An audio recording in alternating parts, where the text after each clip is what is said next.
Here now, Andrew McCarthy, former federal prosecutor and National Review contributing editor, and Judith Miller, former New York Times reporter. She spent 85 days in jail protecting her rights as a member of the press. She is also a Fox News contributor. Judith, let me start with you on this. What's your take? Because every reporter tries to find sources who will give them information about what's going on.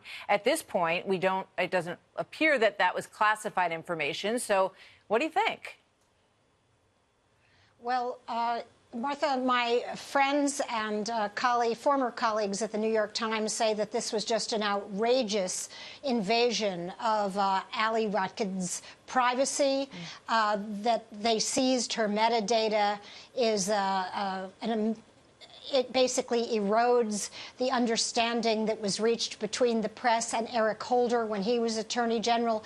The Justice Department says that is not so, that they scrupulously followed those guidelines. They did not invade her privacy or go after her metadata just for the heck of it, and that there were national security grounds for doing so. It's hard to know what the truth is in this case because we don't know what kind of national security information was compromised.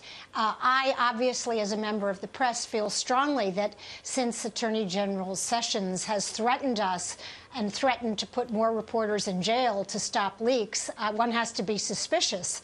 And we know that in my case, for example, no national security information was compromised. The FBI and the Justice Department were trying to make a political case, but we don't know enough yet, at least I don't, to draw a conclusion in this case. Yeah, Judith talks about the metadata material, which essentially meant that they were able to track if her phone number was discussing anything with his phone number, but not the actual content of what was going back and forth. So they know that they were contacting each other. Andrew, what do you think? Well, you know, Martha, as Catherine said, these are interests that have to be balanced. The government has a very important interest here.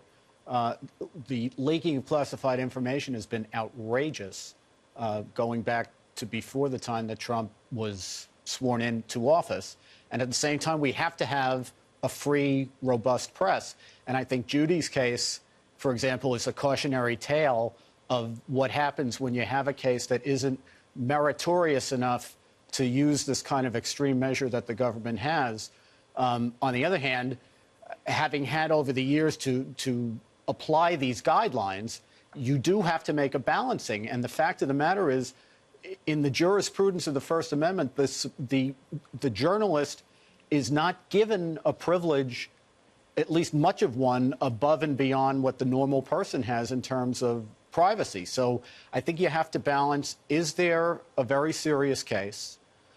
Is the journalist somehow implicated in it, either as somebody who witnessed it, who's somebody who's participated in it?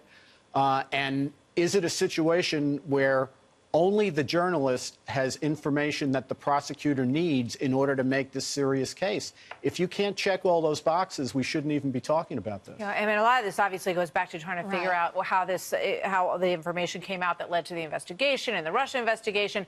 And that was one of the things that the president wants to learn more about. Carter Page was one of the stories that she wrote about. And I know, Andrew, you believe that there's, sort of an anti-Trump bias in what you see coming from Mr. Wolfe, who we should point out, Judy, has been working on the Senate Intel Committee for decades, and he had a lot of access to classified information as he brought in witnesses. I mean, he had a very high-level clearance in all of this. Absolutely, but Martha, he's not being charged with leaking classified information. No. He's being charged with lying to the FBI. So it's very hard to know what the national security interests here that are supposedly being jeopardized are. I think as a journalist, and we all have to be suspicious of the government's motives. On the other hand, it's also interesting to me that, as the government pointed out, she was the only reporter whose records were seized. The other three reporters, that wasn't the case. And it may be, Andrew, as they dig into this, that perhaps there was an issue of classified information. We just don't know that yet. I mean, they basically were able to nail him down in terms of the interactions that he had with this reporter. He claims that he never released any classified information. Well, I think also, Martha, it's possible that the case has been charged in a strategic way by charging it as a 3-count false statements case. there's at least a chance that the prosecutors won't have to make discovery in the case of what the classified information is. Now, the skeptical among us will say that's because they're trying to keep under wraps that this isn't such a serious case. Hopefully, we'd be able to say it's because there's really serious classified information, and if you can dispose of the case without exposing it, you should try to do that. Just 20 seconds left. But, Andrew, you talk about the president's rights to privacy and information as well, as measured against the press. Yeah, well, I think, it's interesting that the press is up in arms over this, and perhaps rightly so. But the president is fighting this request to be interrogated, and I think there's an obligation on the special counsel's part to show he's got a serious case, too. All right, we got to leave it there. Thank you very much. Great to see both of you tonight.